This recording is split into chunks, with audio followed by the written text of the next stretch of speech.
Bueno, ahora nos toca hablar de basicidad de oxoniones.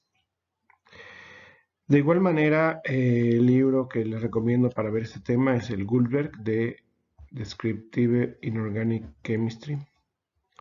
Es el que está mejor. Hay muchos ejemplares en la biblioteca. Cuando regresen lo podrán ver. Bueno, vamos a comenzar. Al igual que cuando vimos acidez de cationes, es importante ver la definición ácido-base que más nos conviene. Quizá la que más nos conviene para este tema sería bien la de Bronsted o la de Arrhenius. La de Arrhenius quizás es más clara, porque de ácido nos habla igual, es la misma que la de Bronsted, que es una especie que cede protones en disolución, lo vamos a llevar un ácido, pero la especie para una base no, para una base es la que me genera iones OH más en disolución acuosa. Es decir, esto lo voy a tener en disolución acuosa, y esto es lo que me va a modificar el pH. Recuerden que pH más pOH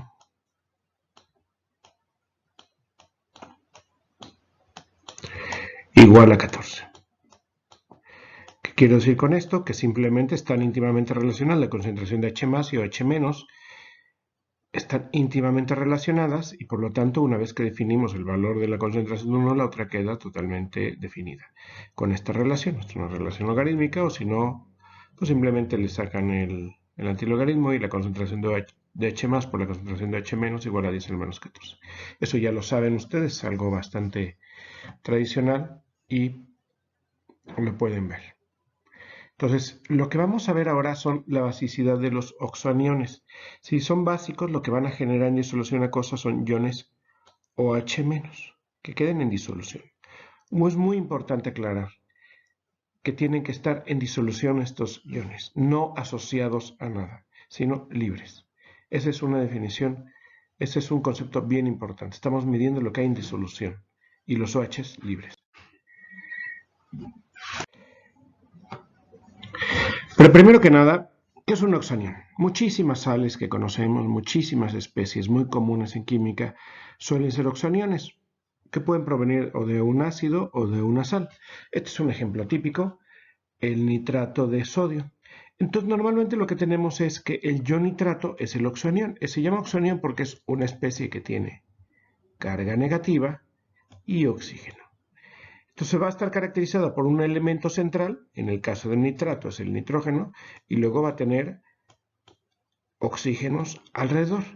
Los oxígenos son los que van a tener la carga. Normalmente son los elementos más electronegativos y van a tener la carga, se va a acumular ahí.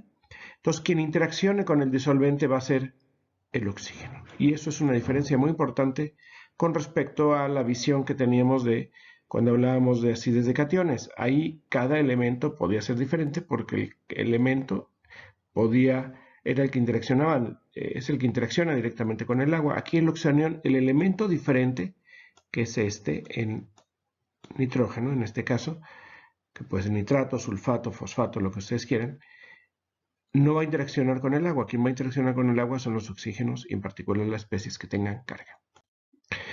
Hay muchos oxoniones. Están los típicos, por ejemplo, es la serie del cloro, donde lo que tenemos es cloro desde el 1 hasta cloro 7, desde el hipoclorito hasta el perclorato. Y tenemos lo que cambia en esta serie es el número de oxígenos, todos tienen la misma carga -1, todos tienen la misma carga, pero de esta serie, pero tenemos muchos otros con carga 2 menos, con carga 3 menos, con diferente número de oxígenos, tenemos una posibilidad muy grande de oxoaniones. Y todos estos van a tener ciertas propiedades ácido-base. Si no lo tratamos de ver por grupos, pues hay muchas posibilidades, muchas. Los del grupo 13, boratos, aluminatos, galatos. Los del grupo 14, carbonatos, esos son muy comunes, ustedes los conocen muy bien. Silicatos, germanatos, estanatos, plumbatos. Los del grupo 15, el más común quizás el nitrato y el fosfato. Si se fijan, a pesar de ser elementos, estos dos, el nitrógeno y el oxígeno, elementos que son isoelectrónicos, pues la fórmula del oxanión es bien diferente. El fósforo tiene un oxígeno más, lo que le confiere una carga 3 menos, el nitrato solo 1 menos.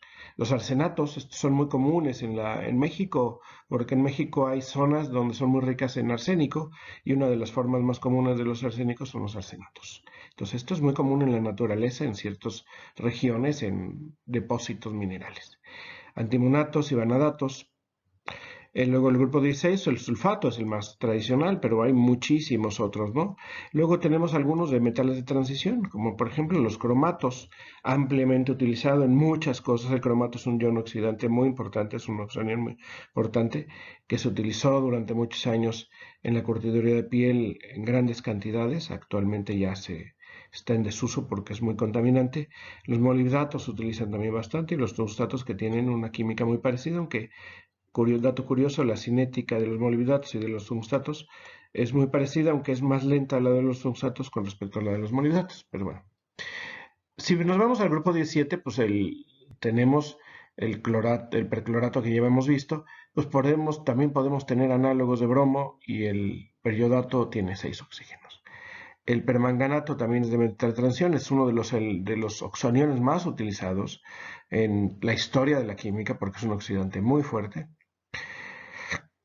Y hay de todo, ¿no? De perneptutatos hasta pergentanatos, ¿no?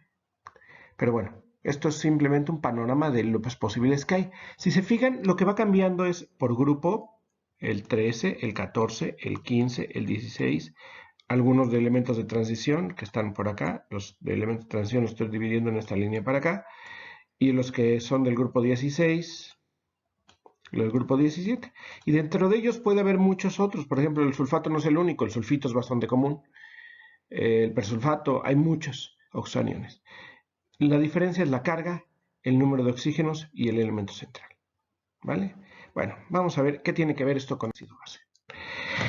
Vamos a poner un oxanión muy típico, que es el ion sulfato, que está aquí, el ion sulfato, PO4 3 menos. Vean, aquí lo podemos, la parte de arriba es la reacción estructural, un poquito como se vería, y la de abajo es una representación mucho más resumida, la más, como se escribe tradicionalmente, una ecuación química. En el ion fosfato tenemos 4 oxígenos, 3 de ellos tienen carga, y cuando se van a interaccionar con una molécula de agua, lo que sucede es que el oxígeno negativo va a interaccionar con la parte positiva.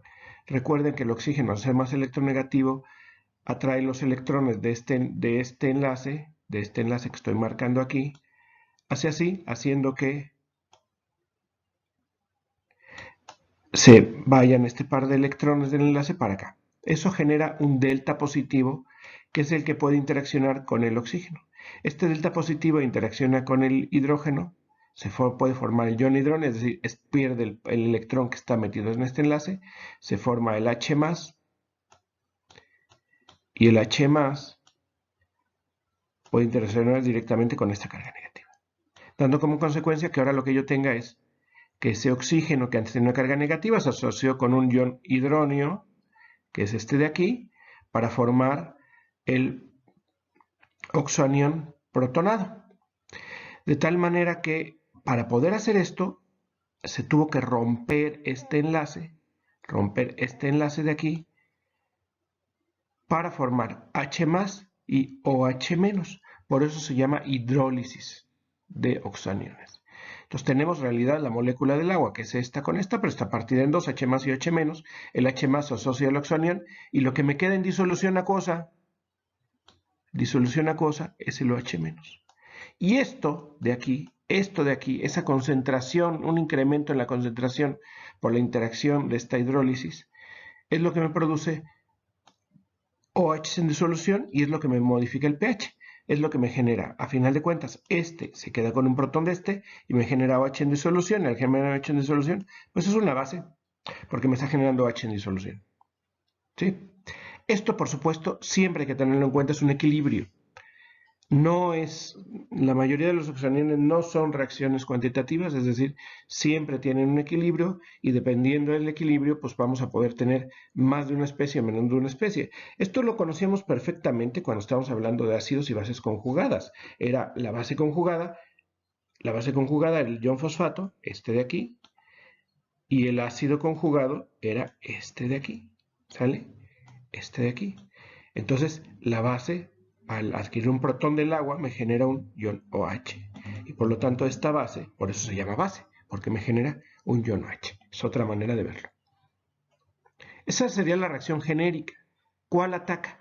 Hay que notar aquí en cuenta, resaltar dos cosas. Quien está interactuando con el protón para producir la hidrólisis no es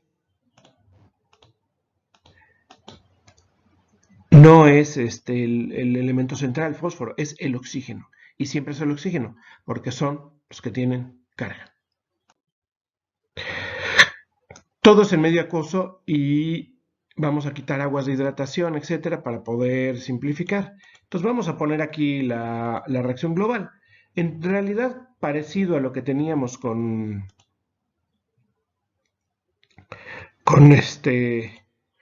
los cationes, pues va a suceder lo siguiente.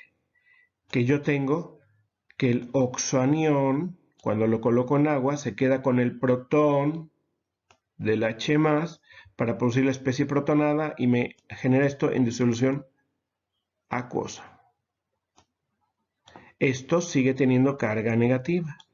Esta carga negativa que estoy señalando aquí puede interaccionar nuevamente con otro protón del agua para producir la hidrólisis, para generar otra especie y más iones OH en disolución acuosa. Iones OH. Esto sigue siendo negativo, entonces puede interactuar nuevamente con otro protón del agua para producir la especie totalmente protonada y ácido y en medio acuoso. Si yo sumo todas estas reacciones, lo que tengo es la reacción global. Esta reacción global es muy simplificada y no nos deja ver todas las especies parcialmente protonadas. Cuando yo coloco iones fosfato de sodio en solución y veo que se disuelve, yo lo que veo es que hay una disminución de la concentración de iones de hidrógeno, es decir, veo un aumento del pH. El pH se incrementa. Se incrementa porque está aumentando la concentración de H+. Verlo solamente de esta manera es muy simplista con la reacción sumada porque yo me pierdo las especies intermedias. Como esto es un equilibrio, en realidad no es que yo en el equilibrio tenga parte de la especie totalmente protonada y parte de la especie totalmente desprotonada. Yo lo que tengo son diferentes concentraciones de especies en disolución. Esto se ha visto muy bien en química analítica, ya lo tienen ustedes dominado. Los diagramas de abundancia de especies.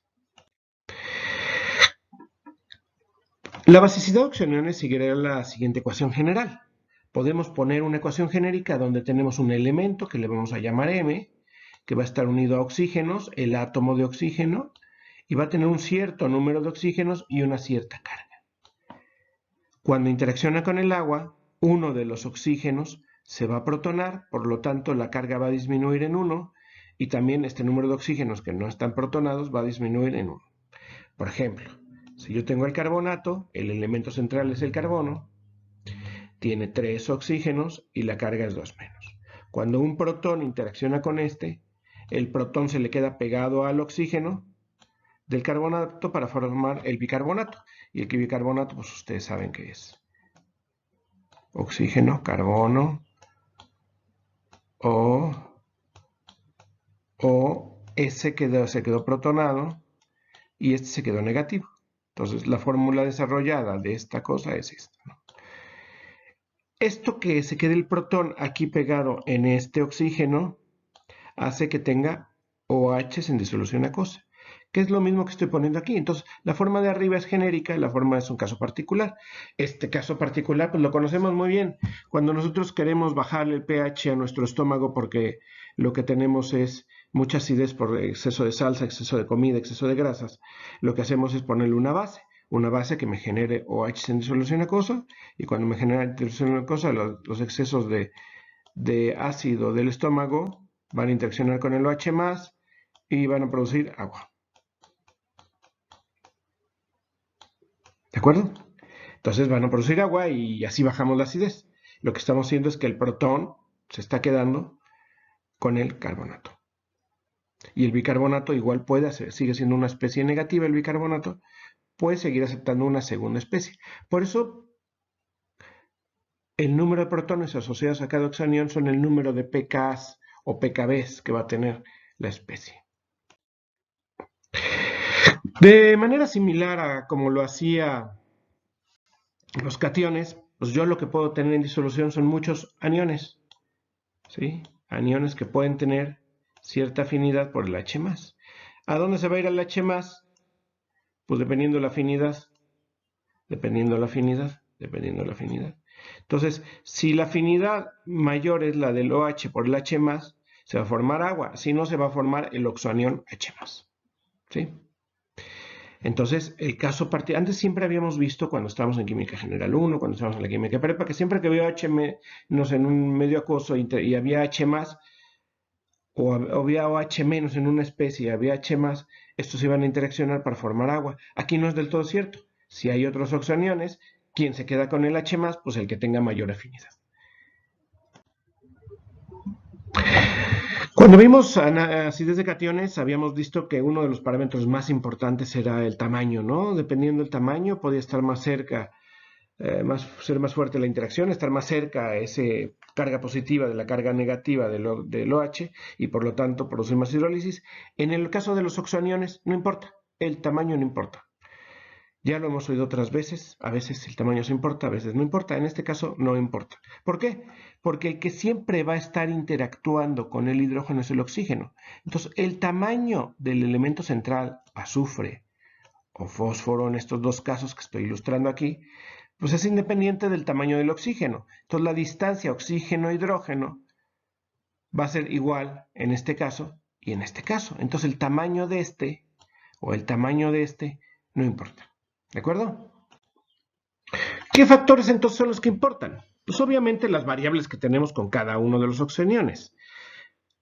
Cada oxoanión pues, puede tener diferente carga, diferente número de oxígenos y diferente afinidad por los electrones del elemento central. Y eso lo podemos catalogar de muchas maneras. La más sencilla quizá o la más lógica sería la electronegatividad. Por ejemplo, vamos a tratar de entender cómo cambia la basicidad de los oxoaniones dependiendo del número de oxígenos. Vamos a poner dos oxoaniones que tienen la misma familia, es decir, mantenemos fijo el cloro, y lo que cambiamos es el número de oxígenos, el ion hipoclorito, el ion perclorato. Es muy importante y siempre, por favor, hagan esto. Cuando comparen una variable, traten de mantener las otras variables del sistema fijas, porque si no, no saben a qué, la respuesta a qué se debe. Por ejemplo, si yo cambio el cloro y el número de oxígenos, ¿a qué se va a deber? ¿Al elemento central o al número de oxígenos? Por eso vamos a hacer esto. Para racionalizar cómo cambia el número de oxígenos, lo que tenemos que entender es que el que está interactuando es esto, el oxígeno que está aquí, el oxígeno del oxígeno. Y una parte fundamental de la interacción es la carga del oxanión, la carga del oxanión. En el ion hipoclorito tenemos un solo oxígeno y una carga 1 menos. Entonces, cada oxígeno tiene una carga menos 1. Pero en el ion perclorato tenemos una carga menos 1.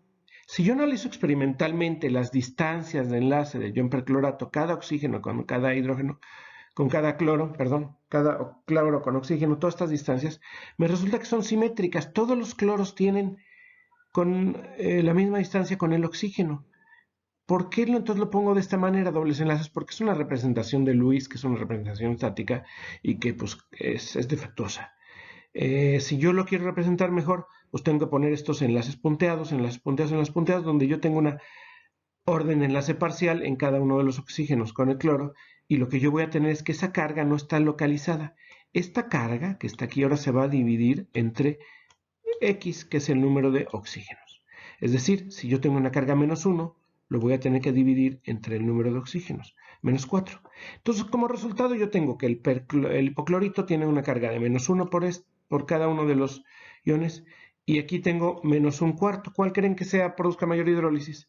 Pues si lo que va a interactuar es la carga negativa con el protón del agua, pues es una reacción positivo-negativo, ley de Coulomb, pues contra mayor sea la carga, más fuerte va a ser la interacción y por lo tanto van a producir mayor hidrólisis. Por lo tanto, a mayor número de oxígenos, cuando en un sistema M o X Y menos,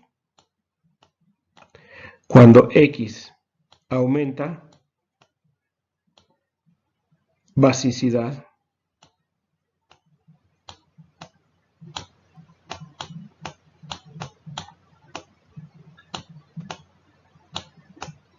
¿qué le pasa? Pues disminuye, porque disminuye la carga total por oxígeno. ¿Sí? ¿Queda claro? Vamos a ver ahora cómo es la carga. Ahora, si yo tengo dos oxoaniones que tienen diferente carga, por ejemplo, este que tiene carga -1 y este que tiene carga -3, pues la carga con la que va a interaccionar positiva siempre es la misma, la del protón.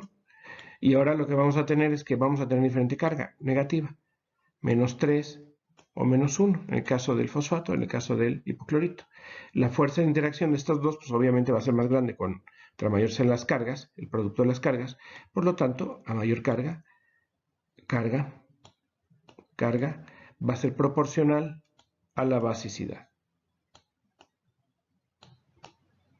¿Sí? Esto es importante. Mayor carga, mayor basicidad. Y por último, la electronegatividad. Recuerden que la electronegatividad es la capacidad de un átomo para traer un par de electrones en un enlace. Si ahora yo tengo dos elementos diferentes centrales, que es los que cambian su electronegatividad, que sería por ejemplo aquí en E y el R, dos elementos supuestos, ¿cuál va a ser más electronegativo? Si E es poco electronegativo, ¿qué pasa? La densidad electrónica que jale es poca, y entonces la densidad electrónica del oxígeno se queda localizada sobre el más electronegativo, que en este caso sería el oxígeno, y por lo tanto tengo una densidad electrónica muy grande aquí y la interacción con el protón va a ser muy fuerte. Si R es más electronegativo, aquí la interacción es muy grande, esta densidad electrónica disminuye notablemente, compárense esto con esto, este es más grande porque esta densidad electrónica la jala R y ahora la interacción es más débil.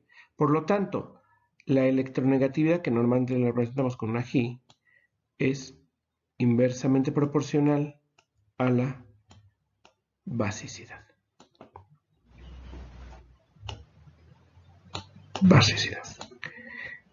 ¿Qué quiere decir esto? Que yo puedo tomar una fórmula general MOXY, que es la que he venido hablando, y comparar y tratar de clasificar a todos los oxaniones. Y voy a tener oxaniones que no son básicos. ¿Cuáles van a ser esos? Los que tengan muchos oxígenos y carga baja. Carga baja, poquita carga, muchos oxígenos, y que este elemento sea muy electronegativo. Entonces, si nosotros vemos el nitrógeno, el cloro, los que son más electronegativos, pues van a tener pKbs muy grandes, es decir, no van a ser muy básicos. Los que van a ser ligeramente básicos, pues son los que ya tienen alguna carguita un poquito más grande, aunque sean muy electronegativos y tengan muchos oxígenos. La carga total del oxanión se reparte entre el número de oxígenos. Cuando yo voy moderadamente básicos, los aniones van a ser todos aquellos que su electronegatividad baja considerablemente y la carga empieza a aumentar, ¿sale? Por ejemplo, este anión, que son los aniones de xenón y osmio, el que tiene 6 oxígenos, tiene muchísimos oxígenos, pero también tiene una carga muy alta.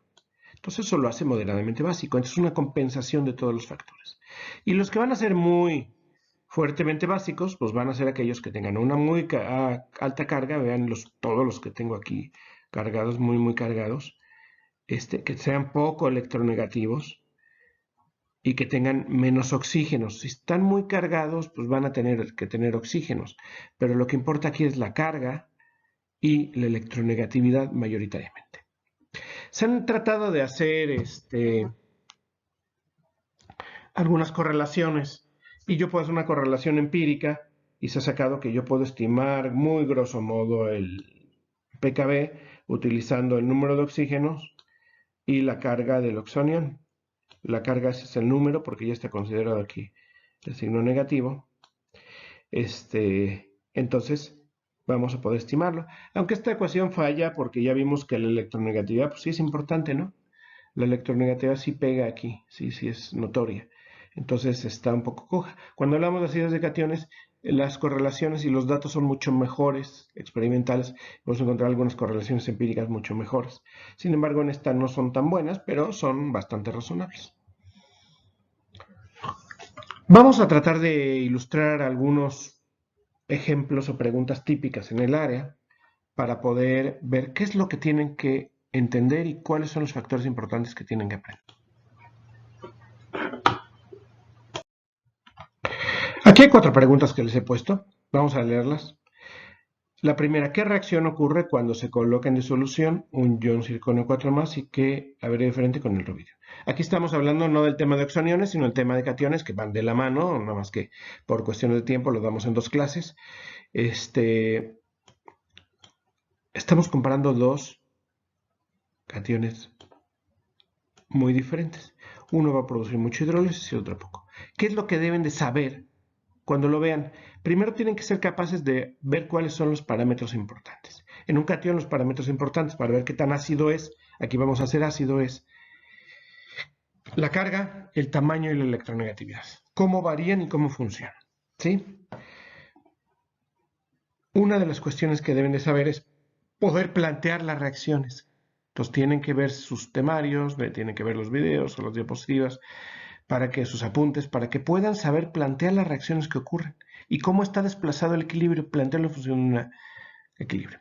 Luego aquí tienen la pregunta 2, es muy similar. Yo tengo un cloruro de cobre que me dice que disminuye un poco el pH y si yo quisiera hacer que se disminuyera más, ¿qué sal metálica pondría? O que no se modificara el pH, ¿qué sal metálica pondría? En términos de esto, que es el radio, la carga y la electronegatividad, yo tengo que saber poder hacer propuestas, ¿no?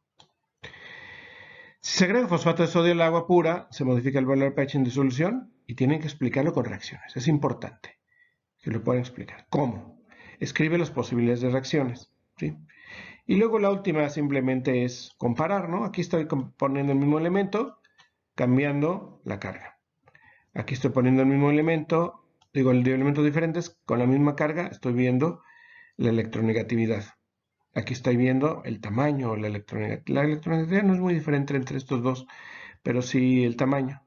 Y aquí estoy viendo cosas bien diferentes. Entonces tienen que saber ese tipo de cosas y plantear las reacciones.